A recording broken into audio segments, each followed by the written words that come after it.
Oi, professor. Bom dia, boa tarde, boa noite. Eu não sei a hora que você vai estar vendo esse vídeo. Então, dando início no nosso trabalho, né, na apresentação, nós vamos retratar um centro automotivo, que é uma oficina mecânica. Bom, então, dando início no diagrama de processos, que é o fluxograma, o cliente ele precisa sentir a necessidade de levar o seu carro num centro automotivo, né, numa oficina. Seja por um barulho na suspensão, uma troca de óleo, ou ele queira trocar os pneus, né, enfim. Então, o cliente ele vai até o centro automotivo ou faz uma ligação, né, ele agenda um orçamento. Se a gente tiver a disponibilidade na hora, a gente já coloca o carro no elevador para o mecânico analisar. Caso contrário, não. Caso contrário, o cliente vai embora, né? A gente agenda um dia para ele e no dia certo ele leva o carro para o mecânico analisar. Bom, assim que o mecânico ele coloca, né, o carro no elevador, ele vai fazer um orçamento. Lógico que primeiramente ele vai fazer um orçamento, vai ver as necessidades do carro, né? O que o cliente se queixou, enfim. E aí ele também vai fazer um orçamento, né? Uma visão geral do carro, não só no que o cliente se queixa. Vai fazer um orçamento, né? Vai verificar o carro como um todo. Caso tenha alguma outra peça, algum outro problema, né? Para o cliente não tenha que vir futuramente na oficina. Enfim, o mecânico feito o orçamento, né? A gente passa para o cliente se ele autorizar o serviço ou se ele não autoriza o serviço. Caso ele não autorize o serviço, né? Ele dispensa o serviço, enfim, aí acaba já no fim. Caso ele autorize o serviço, né, o mecânico passa esse orçamento para o pessoal do balcão e o pessoal do balcão transforma esse orçamento em ordem de serviço. O que significa? O pessoal do balcão vai fazer um orçamento no computador, né, no sistema.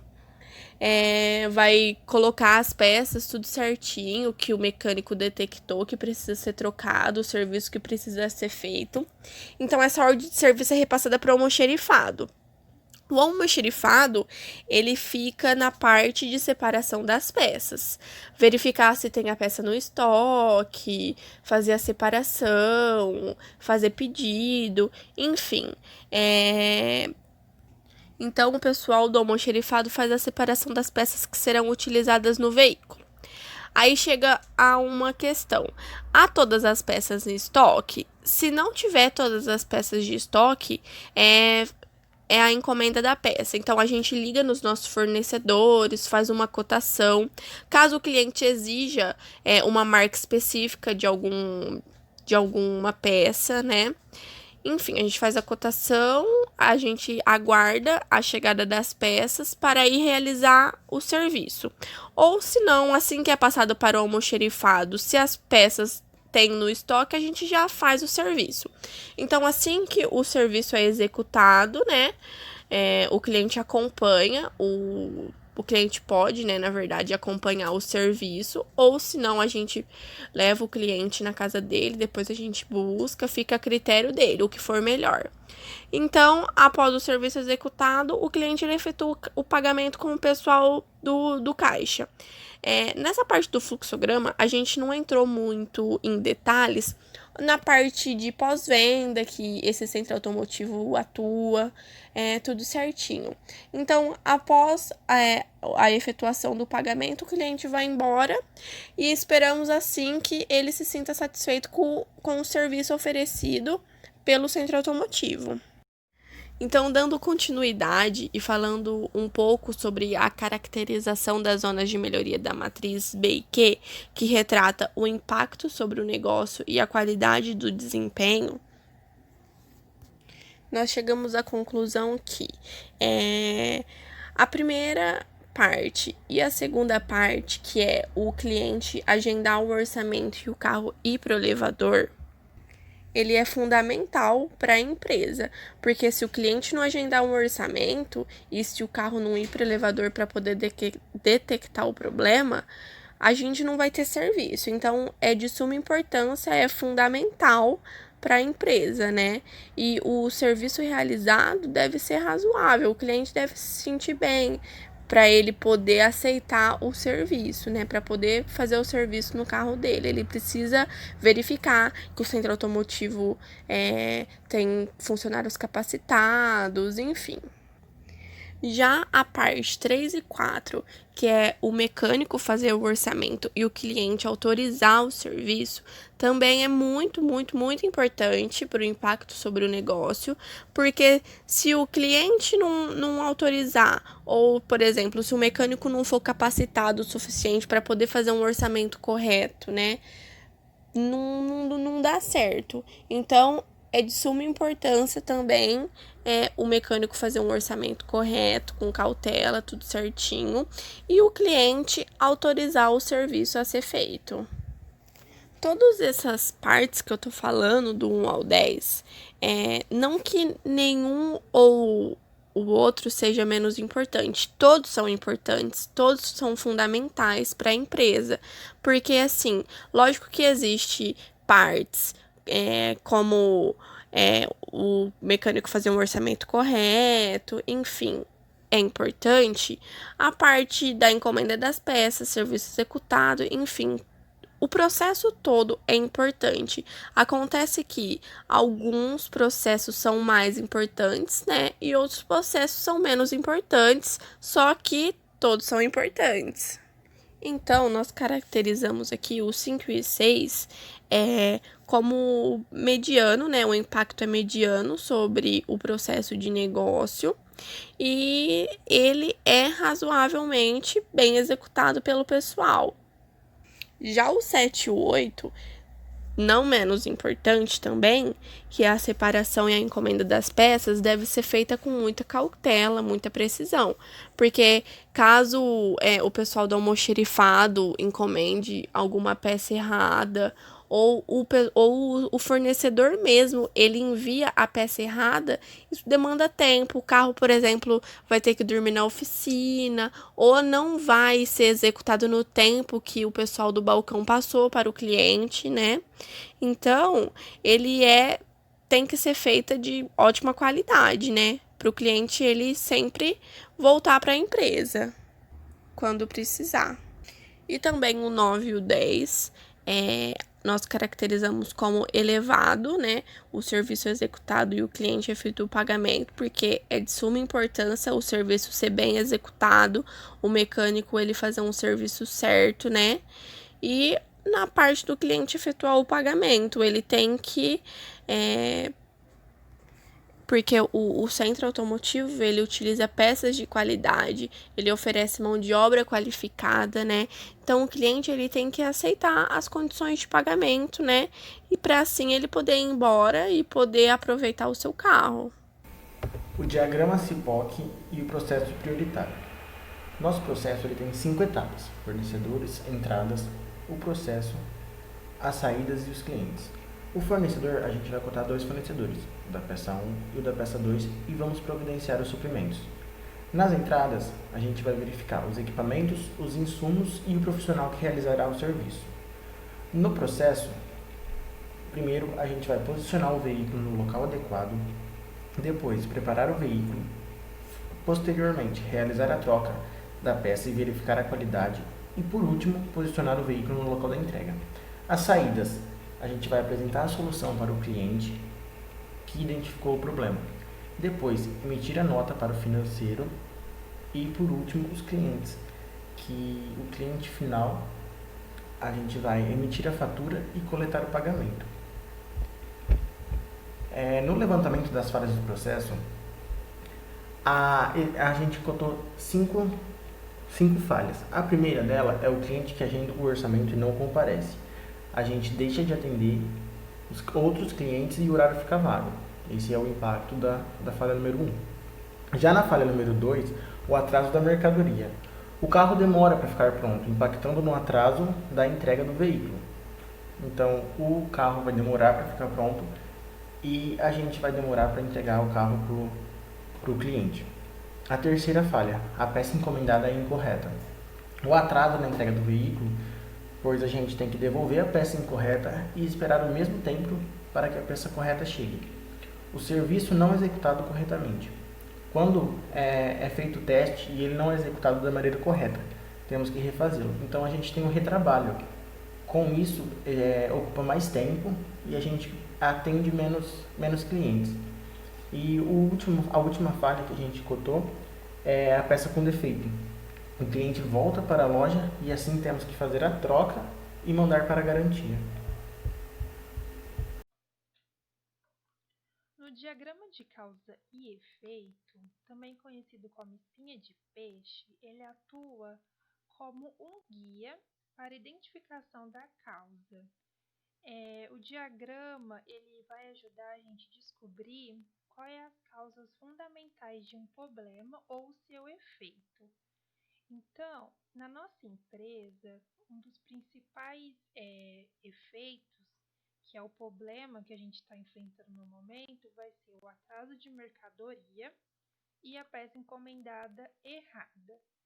Então, aqui do nosso lado direito, a gente colocou o efeito, que é a peça encomendada incorreta. Do lado esquerdo, a gente fez uma listagem das possíveis causas, né, e fatores que levam a peça encomendada incorretamente. Para ajudar, a gente pode usar os 6 M's, que é o método, material, mão de obra, meio ambiente, máquina e medida.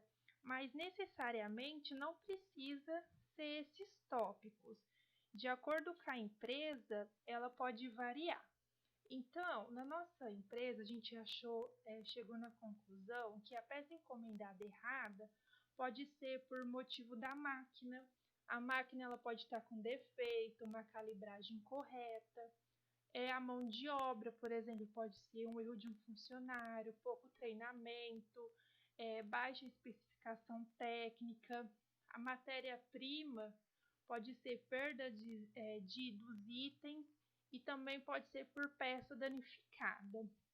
Então, aqui a gente fez uma listagem de todas as possíveis causas ou fatores que podem ser correspondentes, né, que podem ter ajudado a ter esse problema da nossa empresa, que é a peça encomendada de forma incorreta. Um outro efeito da nossa empresa é o atraso da mercadoria. Então, a gente fez aqui uma listagem das possíveis causas que pode estar levando esse erro, essa causa na nossa empresa. Então, por exemplo, a matéria-prima. O atraso da mercadoria pode ser a falta da matéria-prima, a peça incorreta, o método, pode ser também a descrição do produto que está sendo errado, ou o nome do produto, a marca, que também pode estar sendo errada. A distribuidora pode ser um erro de pedido, falta da agilidade da distribuidora para entregar essa mercadoria para a gente, a informação errada do estoque.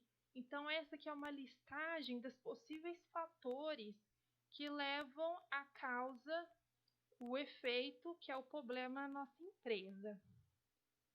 Então, depois de ser levantado, né, no diagrama de causa e efeito, a gente faz um levantamento das falhas que podem ocasionar esse efeito ou problema. Então, o objetivo do diagrama de causa e efeito é apoiar o processo de identificação das possíveis causas raízes de um problema. Bom, no GUT, ela é uma ferramenta muito simples que é utilizada para priorizar os problemas e as causas. O GUT e as causas, elas são priorizadas de acordo com a gravidade, urgência e tendência. Então, a gente utiliza essa tabela, a segunda tabela, que nela vai ter as notas, que varia de 1 a 5, e a gente vai respondendo de acordo com as classificações que tem aqui na segunda tabela. Então, na primeira tabela, a gente tem os principais causas que está acontecendo na nossa empresa, que é o cliente agenda orçamento e não comparece, atraso de mercadoria, peça encomendada incorreta, serviço não executado corretamente e a peça com defeito. Então, de acordo com essas causas da nossa empresa, a gente vai classificar de acordo com a segunda tabela. Então, por exemplo, na gravidade, a gente sempre vai responder a pergunta: a 5, nota 5 é extremamente grave? 4 notas.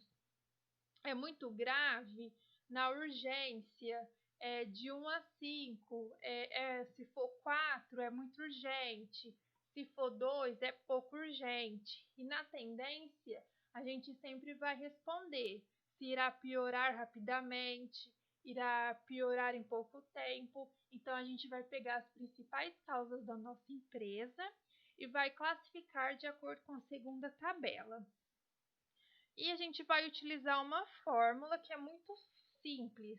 A gente vai pegar as notas que a gente achou, né, que a gente foi classificando na gravidade, na urgência e na tendência, e vai usar essa fórmula, que é só fazer vezes de acordo com as nossas classificações. Então, 2 vezes 1 vezes 2 é 4.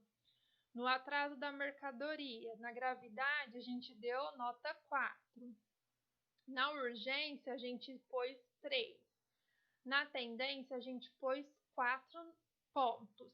Então, a gente vai fazer 4 vezes 3 vezes 4, que chegou no resultado 48.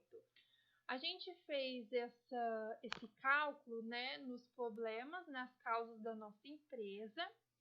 E o que mais se destacou, né, que mais se priorizou os problemas da nossa empresa foi o atraso de mercadoria com 48 pontos e a peça encomendada incorreta, que deu 80 pontos. Então, aqui através do GUT, a gente achou os 2 principais problemas ou as causas da nossa empresa. 5W2H. A 5W2H é uma ferramenta, uma das mais utilizadas na elaboração de plano de ação eficiente e eficaz. A sigla 5W2H vem do inglês, que significa onde, porquê, o que, quem, quando, como, quanto vai custar em si esse projeto, No nosso caso, a gente pegou um dos principais itens da nossa empresa, que seria o atraso de mercadoria. Como a gente pode estar solucionando isso, O que? Monitorar a entrada de pedidos. Por quê? Para melhorar o processo de pedido. Além disso, onde os colaboradores e o setor administrativo ficarão responsáveis por isso. Quem? O recebimento e estoque. Quando a gente pretende estar implantando isso? A partir de maio de 2020. Como? Elaborando planilhas de compras e recebimento. Um treinamento, para verificação, e com isso a gente vai ter um resultado de uma eficácia. Quanto vai custar em si para a gente? Esse método vai custar na faixa de R$3.000. Aqui na lateral, vai ter alguns status em si. Se ele ficar verde é porque foi executado. No caso do amarelo, está em execução, mas porém não foi concluído. No caso do vermelho, ele não foi executado. Na nossa empresa, a gente executou sim esse projeto, teve um ótimo sucesso, sim. A gente verificou a tremenda eficácia desse projeto, desse método 5W2H na nossa empresa. Realmente funciona.